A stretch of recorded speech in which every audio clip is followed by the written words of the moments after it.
it's Max. I'll be doing a short review of the Verreal F1 electric longboard. I'll be unboxing it and going through some of the specs and my overall opinions of the board as a whole. So to start off, I'm going to say that the shipping of the board was fairly quick. It took around 18 days for the board to reach my doorstep, which isn't bad considering Verreal is a company based all the way out of China. The box itself did look a little beat up, but I was glad to see the board was sitting in a soft protective styrofoam. Right on top we see a thank you note from the Verreal team. Removing the top cover, we find the board along with some business cards in case you find yourself in the mood to hand them out while riding. As you can see, I went with the all black version of the F1, which gives off a more stealthy look in my opinion. The board sits in a very snug protective foam. It is clear that the Verreal team upgraded the packaging of their board, but don't expect an unboxing experience akin to the boosted board.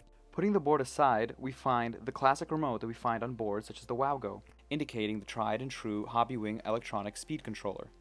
The remote comes with a strap, and while being made out of plastic, it does feel fairly solid in the hand. The thumb wheel is positioned very comfortably and has a very nice spring to it.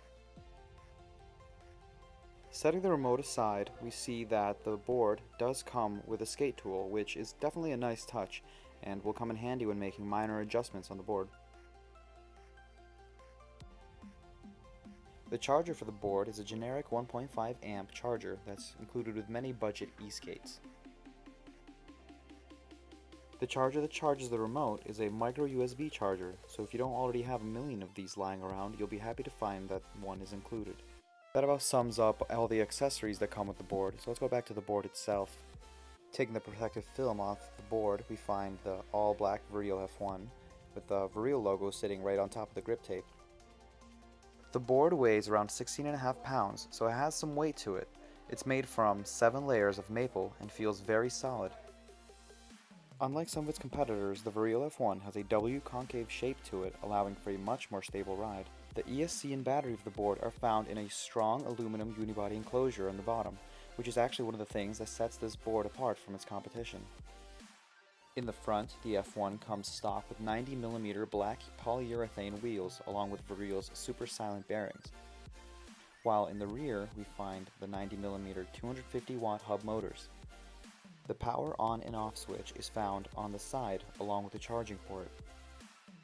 To connect the board to the remote, you press the power button on the side of the board and it will begin to flash.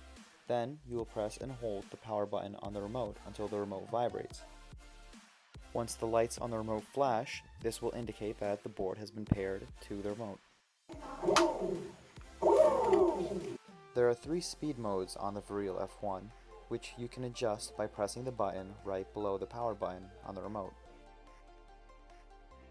The F1 is a stiffer board with its 7-ply of maple, but it has just enough flex to get you over smaller cracks and rocks comfortably.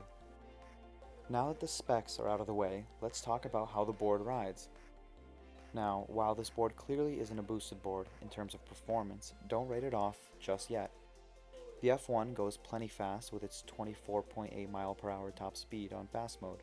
Due to its comfortable acceleration curve, I never felt that I was being thrown off the board, even when punching the accelerator knob. The range for the board is listed to be between 8.7 miles to 11 miles, depending on rider weight and speed mode. I found this listing to be fairly accurate as I got anywhere between 9 to 10 miles range on the board. One thing to keep in mind is that the temperature definitely plays a role as well, as I got less range out of the board the colder it got.